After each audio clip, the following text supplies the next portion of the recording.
Hello, friends, and welcome to yet another episode of Webisode. Our goal to this web episode is to bring the professionals from all around the world, give their best to you in minimum time possible. We know with the COVID going down and we are moving towards post-pandemic, everyone is busy in their work. So everyone is busy in their work. They are trying to find new ways, new normal, I would say the new normal, how to cope with this world, how to cope with the reality. Some of the people have to wear masks in their 12 hours duty. Some people have to find different way, different worlds. Everyone world is different. Everyone way of life is different. And we need coaches and mentors along the way to find the right path. So with us, and with this all things in mind, we have with us Coach Wendy Wong with us. Hi, Wendy, how are you? And thank you for accepting our invitation to come to the StreamYard web episodes and share your thoughts with us. So, with Coach Wendy, just let me give you a little introduction about her. She's a leadership coach. She's dedicated to doing what she loves and excels in helping others leaders to do their best. Wendy works with leaders through their different leadership passages, ranging from first line leader to C level executives. Having more than 25 years of experience in multiple countries, functions, and industry, Wendy has helped multiple leaders to transform different stages of their life. Wendy loves to work in people development, engaging them to multiple organizations development and helping to understand what are the politics, what are the best practices to implement in their organization. Wendy has led an organization to externally recognized gold in global CSR awards under the best workplace practices category. She has helped people in their personal leadership. So Wendy, you have such a huge profile. We welcome you at Web Episode. Thank you, Amir. Hello, everyone out there. Really happy to be here and to share some of our thoughts about coaching. So Wendy, first question. Can you please share your journey and give some lessons which we can implement in our life? Okay, that's interesting. Basically, 25 years is a long time for work, but let me just cut it short for you. So for me, I have a big curiosity about how businesses grow. So that is my passion. That is something that I'm curious about. So I started as a chartered accountant.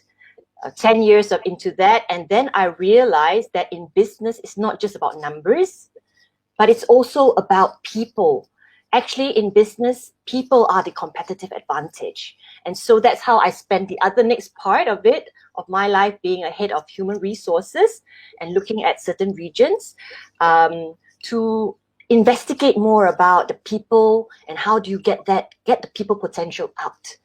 And so in this quest for, interest in this area, I've learned a couple of things. The first one is, as leaders ourselves, I think it's important to be confident and to bet on yourself. A lot of leaders say, oh, should I not? Should I? They take a lot of time doing that. I'd say, why not bet on yourself? All right, so that's first. Second, because I have been very curious with different skills, right? I think it's important to always bring whatever you have with you. So when I was a finance person moving to HR, I didn't let go of my HR finance work. I brought it with me into HR. And when I was doing HR, I found out coaching was a fantastic way to improve potential. And I brought my finance and HR into coaching. So it sort of snowballs, and I encourage us to recognize all the skills and strength that we have and move that forward so that you become stronger and stronger at what you do. Okay. So we have to be confident and we have to bet on ourselves and use all the tools that we have learned in the life and implement them along Bring the it way. forward. Yeah, that's right. Put them forward. So Wendy, if you can go back in time, if you have Mm, a time machine and you can yeah. change anything in your life, what would Mm. you change? Okay. Of course, failures are good as well, right? So failures make us learn. So I think what I would go back in time to think about would be not to be afraid to fail. Not to be afraid to fail, because don't see failure as negative, see failure as an opportunity to learn. And the faster we learn, the faster we grow. And so failure is actually a friend. And for a long time, I thought, oh, better not steer so close to failure kind of thing. I may just fall off the cliff.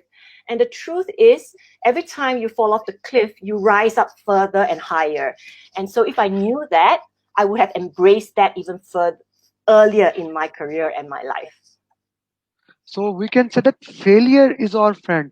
Now that's a new thing to understand, that think failure your friend and embrace it and move ahead, because through failure we can learn so much that we can become the best version of ourselves.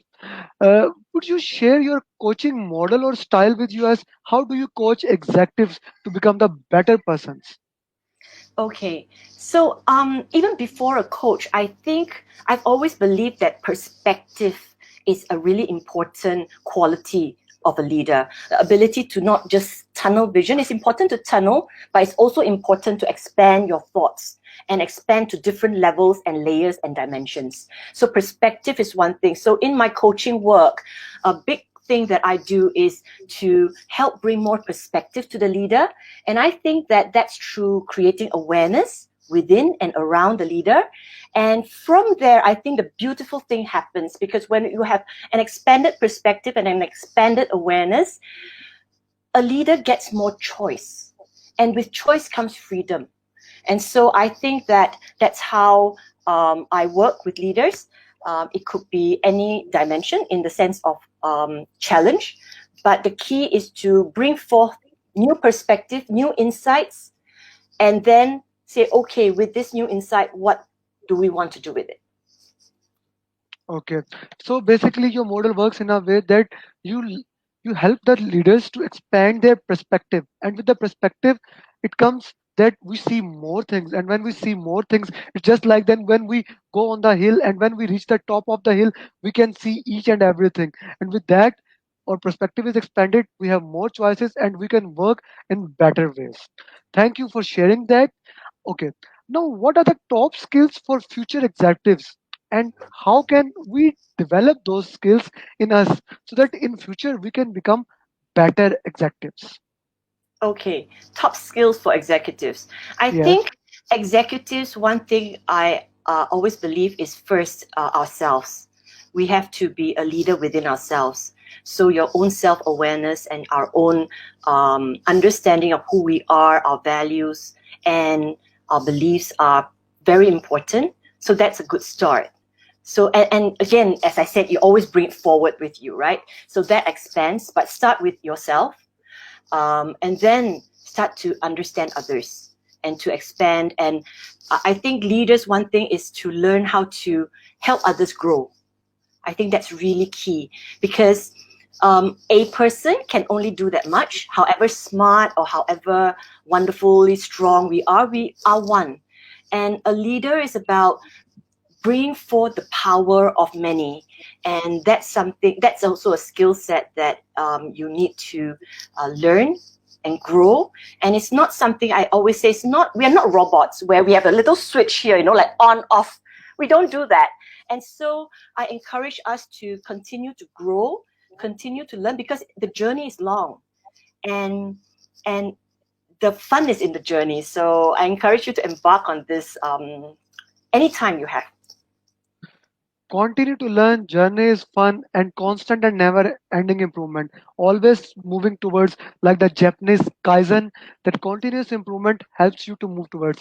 And empathy, team management, and self awareness is the key. I would like to focus on empathy, awareness, and combining them under the umbrella of emotional intelligence. How Hmm. one can become more emotional intelligence, and is emotional intelligence a learnable skill? If yes, how one can become more aware? Okay, that is a big question, Amir. Thank you very much for asking it. I am a proponent for understanding emotional intelligence and EQ as well. So to make it simple for our audience, I'd say that EQ is split into internal awareness and external awareness, and also internal management and external management. I'll start with internal first. So it's basically internal and external. Internal is within ourselves, right? We need to be more and more aware of ourselves and aware of how we are, who we are. That's one. And one thing is just understanding that is not enough, because then you have to understand about, because we understand who we are, how do we manage it? So it's not enough to know that you're angry. Let's just say an emotional comes up, you're angry. But it's important to know how you're going to manage this anger. So that's something. So it's self-management as well. It's part of EQ, right? And then we move to the external part, which is the understanding your environment, right? Some leaders understand their environment, but that's about it. But we need to understand our environment and also think, okay, in this environment, how would I like to create an influence? And that is relationship management. So in a nutshell, that's EQ. And in coaching, basically, we translate a knowledge into insights, and with insights into, so what will you do about it? How are you going to be? And that's the growth that we're looking for. That's the growth. And how basically we can learn it. Then we are getting many questions from audience. I will also on emotional intelligence. I will focus also on that. But how we can learn to become more intelligent. For example, we got a question from Irfan. How to manage anger? We are getting angry a lot of the time. So how to basically manage anger? That is a great question, Irfan. Thank you for the question. So it is a big question, but and what I'm going to say is only a tip of the iceberg, all right? But these are some things that I've realized, even for myself as a person. We all feel emotions, right? So I think one of the things is, one of the key to self-awareness is to actually give yourself enough space, hold the space for yourself so that you can feel who you are. All right. And some people meditate, some people just be aware of who they are. And what I noticed is that, imagine, this is something I learned. I forgot from whom, but this is something I learned. Imagine this is your brain. Okay, this is your brain. And this is the Okay. limbic system. So Okay. what I feel, when anger comes, it will come from the bottom. It will surge up, right? And then it will hit this part here first, which is, I believe it's called amygdala. Okay. Correct me if I'm wrong, but it will Yes. hit Yes. your Yes. Alhamdulillah. emotional side first, Yes. amygdala, before it hits your prefrontal Mental cortex, cortex. which is Okay. that's when you're conscious. All right. So it hits your inner emotion, your heart first, before you realize it. All right. So emotions happen like that, goes up and then hits out. All right. So if we're not aware of it coming up, the reaction time between the amygdala to your prefrontal is maybe half a second or a second, and that's enough to make you jerk, right? So I'd say being aware of how your anger behaves or how your emotion behaves, so you can recognize it earlier, is one of the good ways to be more aware, so that you can adjust. So as it's coming up, the more and more you're aware of when it's coming up, you know already. So it doesn't blow up. You have time, like a split second, to adjust yourself. So Thank you, Irfan, for the question. So we can say that self-awareness is the key to managing your anger, because under the emotional intelligence, as you said, self-awareness, then dealing with the public. So self-awareness is the key to manage the anger, knowing when your brain is moving from amygdala to prefrontal cortex, and delay that time, maybe something like that. Yeah, delay that time or realize it quicker. Okay, so we got a question from Maria in the same context. If other person has done something bad to us, do we have Mm. to forgive them or take vengeance? Now it's more related to perspective, that what to do, what not to do. But if you can answer that. Maria, Wow, wow, wow, wow. Thank you for the question. This is a hard one. Whether you forgive or you take vengeance, correct? And I would say, first, Maria, take a deep breath and just relax in it. And I guess the important thing is not the how yet, because you're asking whether vengeance or not is how. But I'd say, think about what do you want out of that situation? Do you want friendship? What do you want? What is your bigger self wanting? And of course, at anger, we're like, oh, I want vengeance kind of thing. Oh, it feels so good. But I think it's about, look, taking a deep breath and say, what is my inner wisdom telling me? And then from there, be guided. So maybe Thanks, Maria. going to the meditation and working on it, and then finding the answer from your inner self and understanding, is this relation important to me or not? Do I want to dance with the person, or I want to dump that person, and decide accordingly, right, Vengi? And if that person is not worth the time, then you wouldn't even want to bother with a lot of stuff, right? So Okay. you have to take a deep breath first and just say, what do I really want? What do I really, really want? What do I really want? So learning even to let go the person is very important. That some relationships are so toxic, or they have reached their level that they are not important anymore, and we have to let them go, and we have to accept that fact, right, Wendy? Okay. And it's not easy. I want to recognize that it's not easy. Letting go and all that is easy to say, but as a person, I want to recognize those of us out there. And when I say those people out there, I also mean myself. Okay. Letting go is a process, and it's something that it's not easy, but it could be worth the while. Okay. So Sarah is asking how now she has taken the other side of emotional intelligence, how to learn to deal with hard people. Thank you, Sarah. So, how do you deal with hard people? I think first is to recognize that they are people.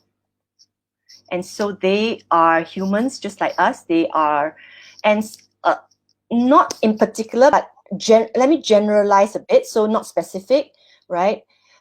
Hard people is probably people who don't align with us in where we want to go, right? And so sometimes we feel that they are blockers because they have a different aim. They have a different direction, and it seems that it's different from us, and that's why it's hard. And so I would say it would be great to first have a look at, think about what is it that is valuable to them? What is it that they're wanting? And start to understand where they're coming from. And then once we empathize, this is empathy, right? Understanding the other person. And once you start to empathize with the other person, then you say, okay, with this understanding, what do I want to do? How do I want to dance in this relationship? So Hope that's helpful. empathy is the key. So Mari has asked a follow-up question.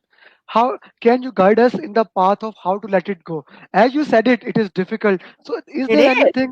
is there anything that a person can do? Because with this COVID situation, I have to tell you that millions of people are getting laid off. So a person having a job on a daily basis is a different person. The person having no job, no money, and difficult to feed your children.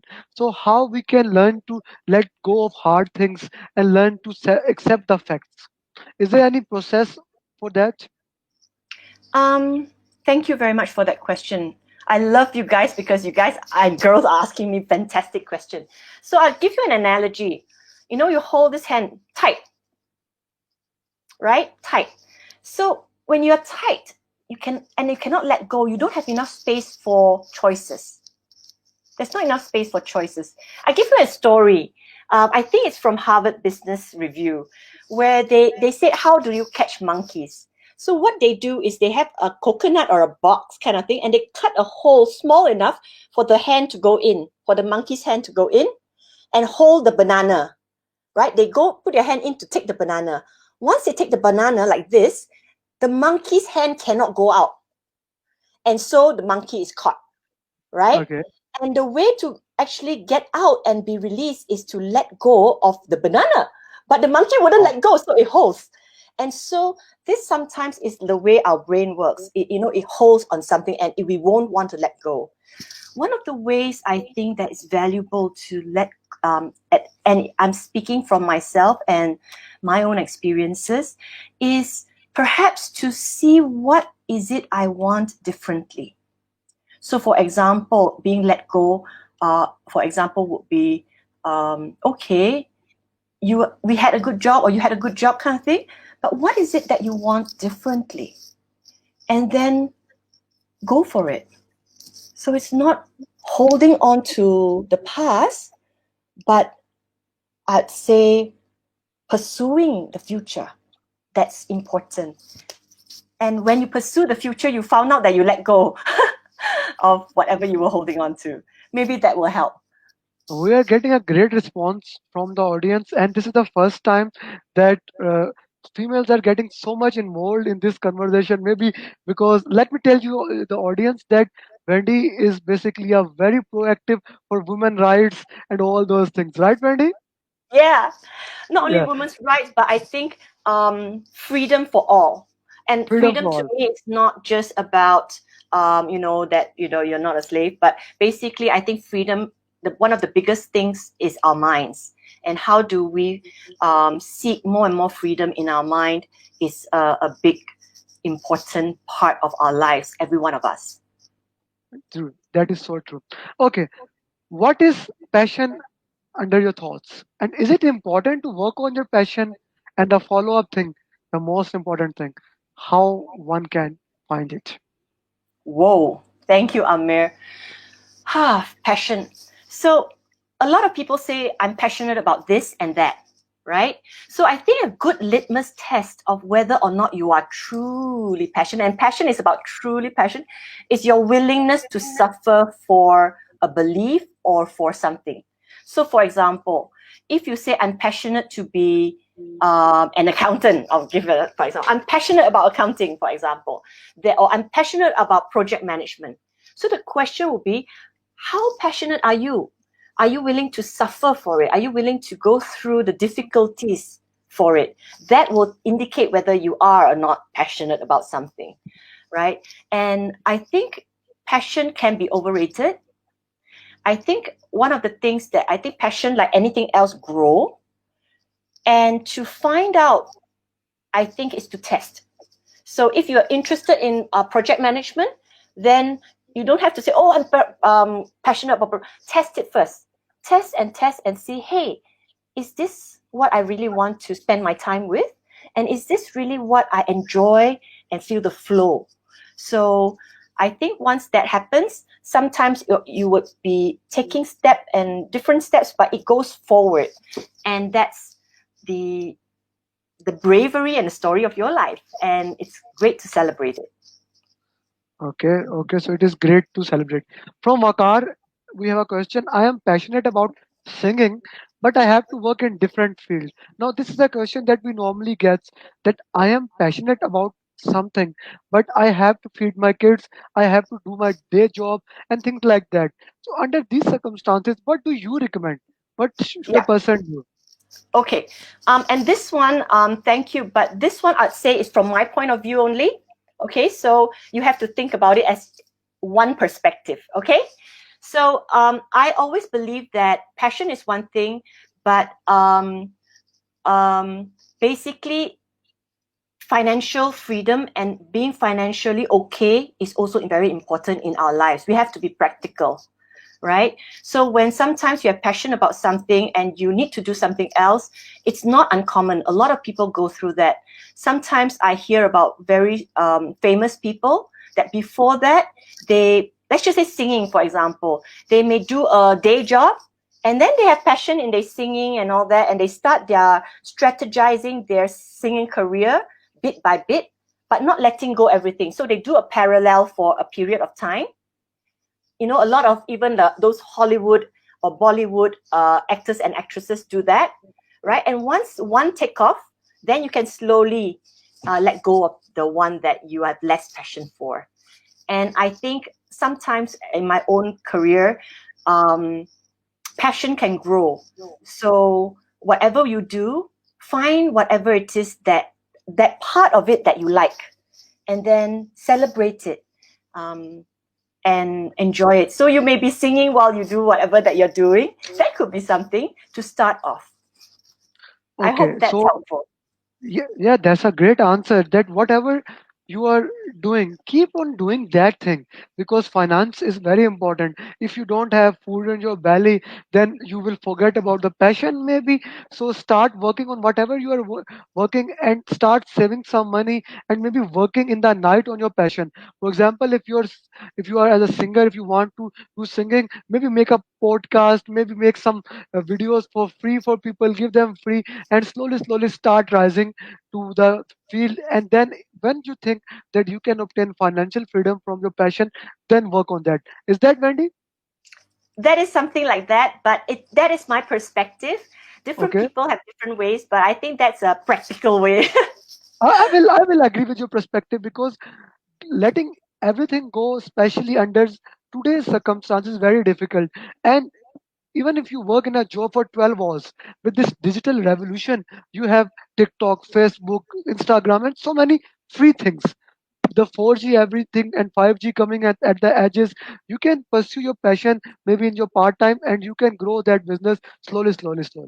So Yeah. that's a great thing. Okay, now Ali has, I'd like to just add one more part is that in yes, yes. your day job, don't just do it like, oh, I hate my day job kind of thing. Challenge yourself to find parts of it that you enjoy, so that those 8 to 12 hours is not wasted. Never waste our life anytime, right? So enjoy, find it. So enjoy while you are working, and find something to love it in your job. Maybe the lunchtime, maybe the cooler talk, whatever you like it. Okay. Ali has asked, is there a difference between passion and purpose? So everyone believes that we are born with a purpose. With every nation, there's a different belief, that we are born with a purpose, and we have something to fill. So then we have a passion. Is there a difference between passion and purpose? It would be nice if it has an intersection where we could have that passion and purpose. I'll give you an example. My purpose, which I took quite some time. I think I took 2 weeks to work it out. Right, was to help others succeed.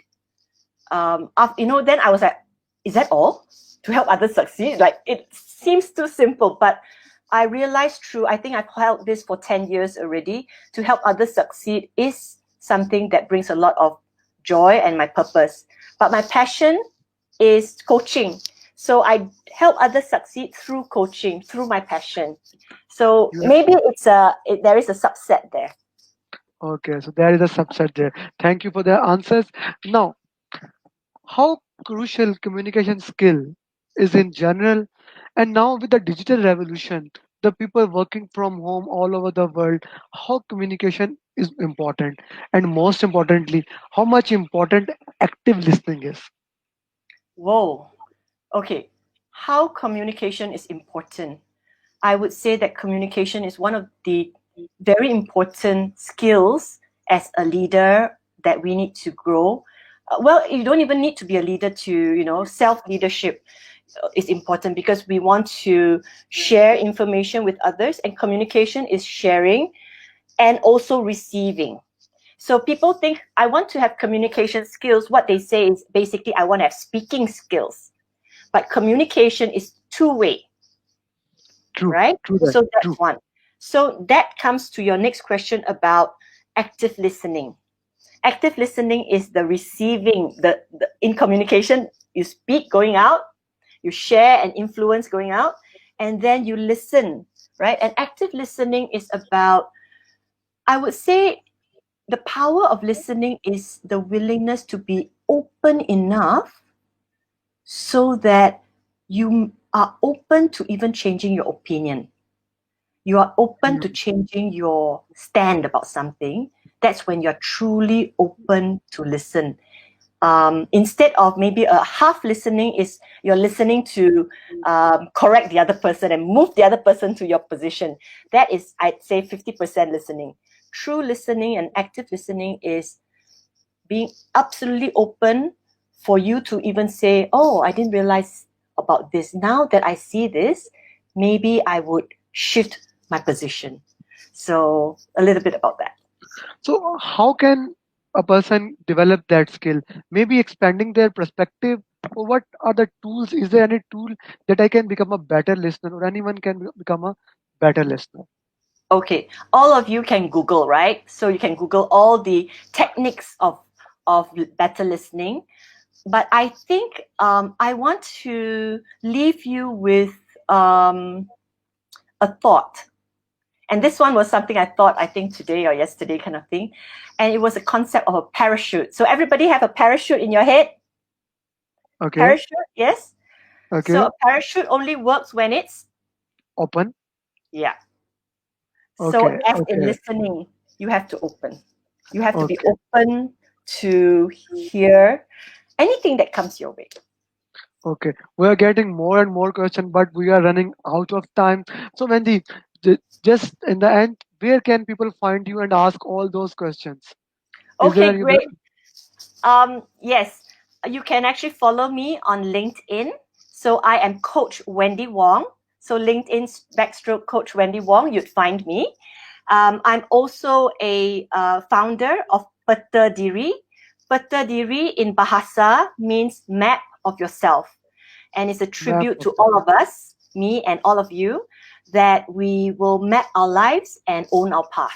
So petadiri.com, petadiri.com. Thank, thank you very much. It has been a great session. Thank you for time, and I will be looking forward to do it in future. Maybe going deep into the concept of emotional intelligence and communication, and seeing how we can improve it. Thank you, Wendy. Thank you a lot. So Thank you. today we have learned from Wendy how you can down get into yourself and know your path, how you can improve your perspective. And I hope that each of one has learned something that they can implement in their life. If in this last half hour you learn one thing that you can implement in your life somehow and your life changes 1%, then the purpose of me doing this, the purpose of Wendy doing this has been fulfilled. Thank you very much for watching and see you in the next episode. Bye bye. Bye, everyone.